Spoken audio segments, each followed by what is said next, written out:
एक गरीब मछुआरा जिसके हाथ कभी कभार ही कोई मछली लगती थी, मगर एक दिन उसके जाल में कुछ ऐसा फंस जाता है जिससे उसकी लाइफ बदल जाती है। ये कोई खजाना नहीं था, बल्कि एक जिंदा लड़की थी।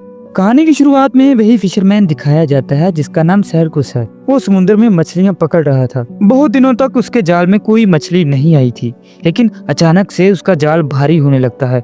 वो जल्दी से उसे ऊपर खींचता है और जब उसने देखा तो उसके जाल में जीती जाती एक लड़की थी। उसका बहुत बुरा हाल हुआ था, जो काफी जख्मी भी थी। जल्दी से वो लड़की को अपना सांस देकर जिंदा करने की कोशिश करता है, लेकिन उसकी हालत अभी भी काफी खतरे में थी। इसलिए वो जल्दी से अपनी नाव को घुमाता है ताकि लड़की को डॉक्टर के पास ले जाए, लेकिन लड़की उसकी मिन्नत करती है और कहती है कि मुझे डॉक्टर के पास मत ले जाना, मुझसे वादा करो कि तुम मुझे लोगों से छुपा कर रखोगे। उसकी ये बातें तो अजीब उसे लगी, लेकिन सर्कुस ने कुछ नहीं कहा और उसे अपनी माँ के घर ले आता है। वो एक अनजान आइलैंड पर रहता था जहाँ बहुत कम लोग आया जाया करते थे। काफी दिनों तक मछलियाँ ना मिलने की वजह से उसकी फाइनेंशियली हालत भी काफी खराब हो गई थी। जो कुछ उसके पास था उसने उस लड़की को खाने के लिए दे दिया। इसके बाद वो अपनी एक्स वाइफ के घर चला जाता है जहाँ उसकी बेटी भी रहती थी। यहाँ हम ये भी जानते हैं कि सर्कुस की बेटी एनी की दोनों किडनी खराब हो चुकी थी। ट्रांसप्लांट के लिए दूसरी किडनी ना मिलने की वजह से बार बार उसके डायलिसिस करवाने पड़ते थे। डायलिसिस के दौरान एनी अपने पापा से पूछती है कि आज भी मुझे कोई कहानी सुना दे। तभी उसका बाप आज के दिन का सारा माजरा उसे कहानी बनाकर सुनाता है और कहता है, एक बार एक गरीब फिशरमैन जिसके हाथ कभी कोई मछली नहीं आती थी, समुद्र में अपनी मछलियां पकड़ने के लिए जाता है, पर अचानक से उसके हाथ एक खूबसूरत लड़की लग जाती है। एनी फौरन से अपने बाप की बात को काट कर कहती है, क्या वो टर्की थी? सर्कुस ने आज से पहले इस टर्की के बारे में कभी नहीं सुना। फिर एनी अपने बाप को बताती है कि टर्की एक ऐसी क्रिएचर है जो समुद्र के अंदर भी रह सकती है और बाहर भी रह सकती है, और वो मैजिकल गाने गाकर कुछ भी कर सकती है। सर्कुस अपनी बेटी को कुछ नहीं कह पाता क्योंकि उसे अभी तक लड़की के बारे में कुछ नहीं पता था, यहाँ तक कि वो तो उसका नाम भी नहीं जानता था। फिर डायलिसिस खत्म होने के बाद वो अपनी बेटी को घर छोड़ देता है और खुद अपने घर वापस आ जाता है। अगले दिन जब वो फिशिंग के लिए जाने के लिए तैयार होता है तो उसे सुनाई देता है कि वही लड़की कुछ गाने गा रही है। उसकी आवाज में सच में जादू था। तभी सर्कुस को अपनी बेटी की बात याद आती है और ये सोचता है कि शायद ये लड़की टर्की हो, लेकिन वो इन बातों पर गौर नहीं करता और अपनी नाव की तरफ बढ़ता है। लड़की उससे पूछती है, क्या मैं तुम्हारे साथ फिशिंग के लिए जा सकती हूँ? वो कहता है कि देख लो, तुम्हारी मर्जी है, वहाँ बहुत सारे लोग होंगे, तुम्हें शायद अच्छा ना लगे। लड़की जाने की काफी जिद करती है। इसके बाद वो मान जाता है। समुद्र में जब सर्कुस उससे उसके गाने के बारे में पूछता है तो लड़की उसकी बातों का कोई खास जवाब नहीं देती। पूछता है, क्या तुम्हें अपनी फैमिली के बारे में याद है या अपने बारे में कुछ याद है तो मुझे बताओ। लड़की ऐसे रिएक्ट करती है कि जैसे उसकी याददाश्त खो गई हो और कहती है, तुम मुझे ऑन्डिन बुला सकते हो। ये एक फ्रेंच वर्ड है जिसका मतलब है पानी से निकली हुई। फिर सर्कुस अपने ट्रैप बाहर निकालता है और देखता है कि आज भी वो ट्रैप्स खाली हैं, लेकिन उसके हालात इतने खराब थे कि वो अपने शिकार के बगैर वापस नहीं जा सकता था। वो फिर से अपने ट्रैप को पानी में डाल देता है और ऑन्डिन गाना गाने लगती है। जैसे ही सर्कुस ट्रैप लगाता है तभी अचानक से उसके हर ट्रैप में बहुत सारे लोबस्टर फंस जाते हैं।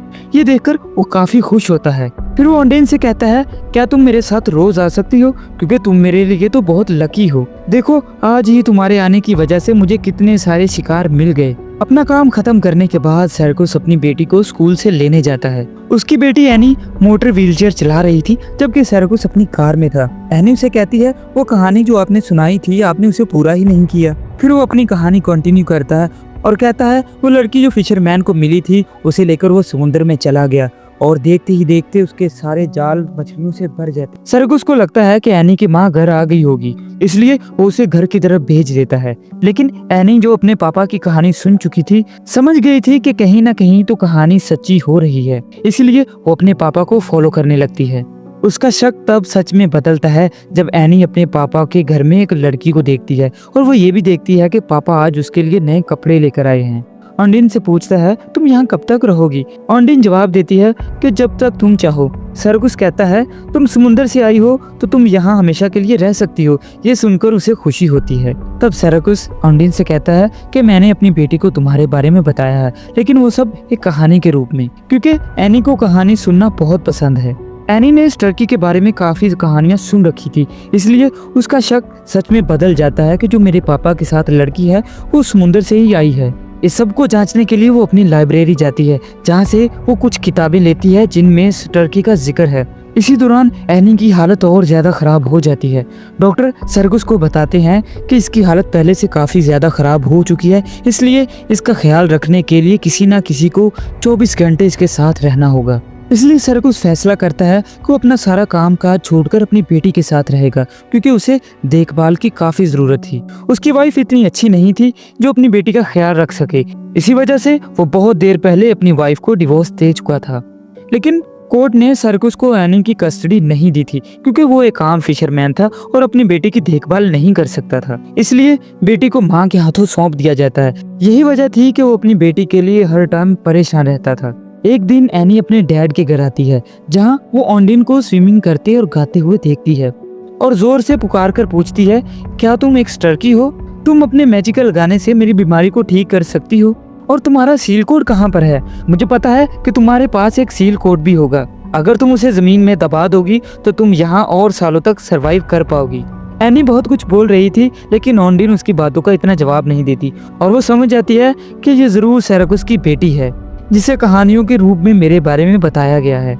दूसरी तरफ सरगुस भी एक लाइब्रेरी में चला जाता है, क्योंकि कहीं ना कहीं उसे भी एनी की कहानियों पर शक हो रहा था कि क्या सच में ऑन्डिन किसी दूसरी दुनिया से आई है। उसे लग रहा था कि ऑन्डिन शायद टर्की हो सकती है, क्योंकि एक दिन उसके गाने की वजह से बहुत सारी मछलियां उसके जाल में फंस गई थी। लेकिन एक दिन इनकी कहानी में एक नया करैक्टर आता है। हम उसके बारे में इतना तो नहीं जानते, लेकिन ये साफ जानते हैं कि वो ऑन्डिन की तलाश कर रहा था। अगले दिन जब फिर से वो आदमी मछलियां पकड़ने के लिए जाता है, उन्हीं में से एक आदमी उससे पूछता है, आखिर इन दिनों में तुम क्या कर रहे हो कि तुम्हारे जाल में बहुत सारी मछलियां फंस रही हैं? ऑन्डिन उससे पूछती है कि लोग मुझे अजीब नजरों से देखते हैं, क्या मैं दिखने में खूबसूरत नहीं हूँ? लेकिन वो कहता है, नहीं, तुम बहुत खूबसूरत हो। आखिरकार सरगुस एनी को ऑन्डिन से मिलवाता है। एनी बहुत खुश थी, उसे लगता था कि मेरी दोस्त एक समुद्री जल परी है। सरगुस दोनों को शॉपिंग के लिए ले जाता है। अगले दिन फिर जब एनी अपने बाप के घर जाती है, जहां वो फिर से ऑन्डिन से मिलती है, थोड़ी देर के बाद ऑन्डिन को ये पता चलता है कि एनी को तैरना नहीं आता और वो कहती है, आओ मैं तुम्हें स्विमिंग करना सिखाती हूँ। ऑन्डिन एनी को तैरना सिखा रही होती है, लेकिन अचानक से उसका पाँव एक अजीब चीज में फंस जाता है। जब उसने अपना पाँव निकाला तो वो देखती है कि वो एक जाल है जिसमें कोई खास चीज थी। एनी फौरन से कहती है, मुझे पता था कि ये तुम्हारा सील कोड ही होगा। तुम ऐसा करो, जल्दी से इसे जमीन में दबा दो ताकि तुम यहाँ पर कई सालों तक जीवित रह सको। ये सुनकर ऑन्डिन ज्यादा कुछ नहीं कहती और दोनों जल्दी से उस बैग को जमीन में दबा देते हैं। यहाँ ऑन्डिन एनी से ये भी कहती है, देखो तुम किसी को इसके बारे में मत बताना। अगले दिन शहर में एक छोटा सा फेस्टिवल था, जिसमें सभी लोग जाते हैं, जो समुद्र के किनारे हो रहा था। जहाँ एनी छोटी सी शरारत करती है, वो ऑन्डिन की पावर को टेस्ट करने के लिए पानी में कूद जाती है। एनी को बचाने के लिए ऑन्डिन तुरंत पानी में जाती है और उसे बाहर निकाल लेती है। एनी की हालत काफी खराब हो चुकी थी। तब सरगुस अपनी बेटी को एक्स वाइफ के घर छोड़ आता है और फिर ऑन्डिन के साथ वापस आता है। सरगुस काफी परेशान था, क्योंकि उसे लगता था कि उसकी बेटी जब तक उसके साथ रहेगी वो उसका अच्छे से ख्याल रख सकेगा। ऑन्डिन उसे शांत करती है और दोनों एक दूसरे के करीब आते हैं। फिर अगले दिन जब वो चर्च से बाहर आ रहा होता है तो उसकी मुलाकात एक अजनबी आदमी से होती है।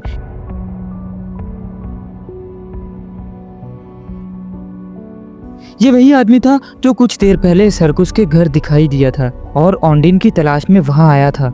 ये आदमी उसी लड़की के बारे में सरगुस से पूछता है, लेकिन वो उसके बारे में कुछ नहीं बताता और उसकी बातों को नजरअंदाज कर देता है। कुछ दिनों के बाद एनी फिर से डायलिसिस पर जाती है और अपने बाप से कहती है कि मुझे बहुत सारे बुरे सपने आ रहे हैं, मुझे लगता है कि अब मैं ज्यादा देर जिंदा नहीं रहूंगी। लेकिन सरगुस अपनी बेटी को यकीन दिलाता है और कहता है कि तुम्हें कुछ नहीं होगा, मैं हमेशा तुम्हारे साथ रहूंगा।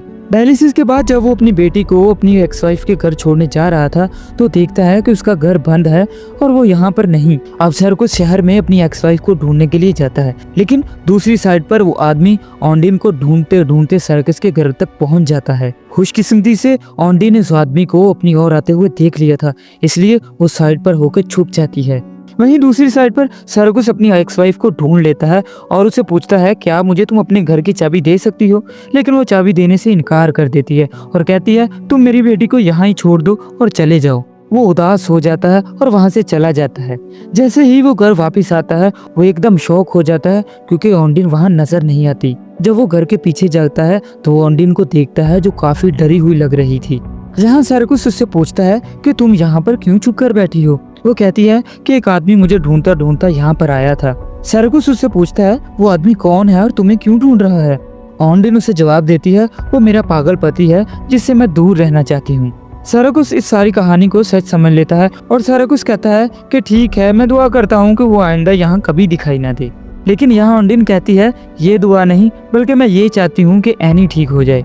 ये सुनकर सर्कुस को थोड़ा अजीब लगता है और वो सोचता है कि इसने ये सब कुछ क्यों कहा। एनी जो अपनी माँ के साथ घर जा रही थी, रास्ते में उनका एक्सीडेंट हो जाता है जिसमें उसकी माँ का बॉयफ्रेंड मारा जाता है। इसी दौरान एनी को और उसकी माँ को भी काफी चोटें लगती हैं। कई घंटों के बाद जब एनी को होश आती है तो डॉक्टर उसके बाप को एक गुड न्यूज देते हैं। वो कहते हैं कि एलेक्स नाम का बंदा जो एक्सीडेंट में मारा गया था, उसने अपनी किडनी डोनेट करने के लिए रजिस्ट्रेशन करवाई थी और उसकी किडनी एनी से परफेक्टली मैच कर गई है। इस तरह हम एनी की जान बचा सकते हैं। ये सुनकर सर्कस की खुशी की इंतहा नहीं होती और वो तुरंत ऑपरेशन करने के लिए कहता है। एक दिन शराब पीकर नशे में सर्कस अपने घर आता है, जहाँ वो ऑन्डिन को फिर से देखता है कि वो अपने पति से छुप रही थी। तब वो ऑन्डिन से कहता है तुम अपने पति के पास वापस चली जाओ। लेकिन ऑन्डिन उसे अपना सच बताती है कि वो उसकी वाइफ नहीं है और ना ही अभी तक उसकी शादी हुई है। लेकिन सर्कस उसकी बात को नहीं मानता। वो समझ रहा है कि ये शायद झूठ बोल रही है। वो अपनी बेटी की बात को याद करता है कि शायद वो समुद्र से निकली हुई एक जल परी है, इसलिए वो उसे समुद्र के पास छोड़कर वापस आ जाता है। अगले दिन जब उसका बाप एनी को अपने घर ले आता है, क्योंकि उसकी माँ की हालत भी काफी खराब थी, इसलिए वो अपनी बेटी को देखभाल करने के लिए अपने पास ले आता है। तब उसकी बेटी उससे पूछती है कि पापा ऑन्डिन कहाँ पर है। सर्कुस उसे जवाब देता है कि वो तो चली गई है। एनी को ये सुनकर बुरा फील होता है, लेकिन उसे पता था कि वो जरूर वापस आएगी क्योंकि उसने अपना सील कोड इसी घर में छुपाया हुआ था। एनी एक दिन अपने घर में पड़ी टीवी देख रही थी। वहाँ पर एक फ्रेंच बैंड वही गाना गा रहा था जो अक्सर ऑन्डिन गाया करती थी। ये देखकर सर्कुस काफी शौक होता है और उसे समझ आती है कि ऑन्डिन उससे सच बोल रही थी। वो जो मैजिकल गाना समझ रहा था, असल में वो फ्रेंच सॉन्ग है और वो मछलियाँ जो उसके जाल में फंस रही थी उसके गाने की वजह से नहीं, बल्कि उसके अलग था जिसकी वजह से मछलियाँ फंस रही थी। ये सुनकर उसे काफी दुख होता है क्योंकि उसने उस बेचारी को अकेला समुद्र पर छोड़ दिया था। अपनी गलती को सुधारने के लिए वो जल्दी से उस जगह जाता है जहाँ वो उसे छोड़ कर आया था। वहाँ वो ऑन्डिन को कांपते हुए देखता है। ऑन्डिन सर्कुस को अपनी तरफ आते हुए देखकर हैरान हो जाती है। सर्कुस उससे माफी मांगता है और कहता है मैंने तुम्हारा गाना टीवी पर सुना और अब मैं पूरी तरह से यकीन कर गया हूँ कि तुम इंसान ही हो, मुझसे बहुत बड़ी गलती हो गई है। लेकिन अब मुझे सच बताओ तुम यहाँ क्यों आई हो और वो आदमी तुम्हारा पीछा क्यों कर रहा था? तुम्हारी जिंदगी का सच क्या है, तुम मुझे खुलकर बताओ। फिर ऑन्डिन उसे अपना सारा सच बताती है। वो कहती है कि वो एक ड्रग डीलर थी, वो एक बहुत बड़ी गैंग के साथ काम करती थी। एक दिन जब वो लोग समुद्र के रास्ते बहुत सारे ड्रग को स्मगल कर रहे थे, तब उन्हें पुलिस घेर लेती है। तभी मैं अपनी जान बचाने के लिए पानी में कूद गई और वो आदमी जो बार बार उसका पीछा कर रहा था, असल में उसने ऑन्डिन को ड्रग का बैग थमा दिया था ताकि ये बैग पुलिस के हाथ ना लगे। लेकिन ऑन्डिन को बैग के साथ जिंदा रहना मुश्किल था। मुझे अपनी जान बचाने के लिए उस बैग को पानी में गिराना पड़ा और तभी एक दिन मैं तुम्हारे जाल में फंस गई। सर्कुस को उसकी सारी सच्चाई पर यकीन आ जाता है। ऑन्डिन ने गलत काम किया था, लेकिन अब वो बदल चुकी थी।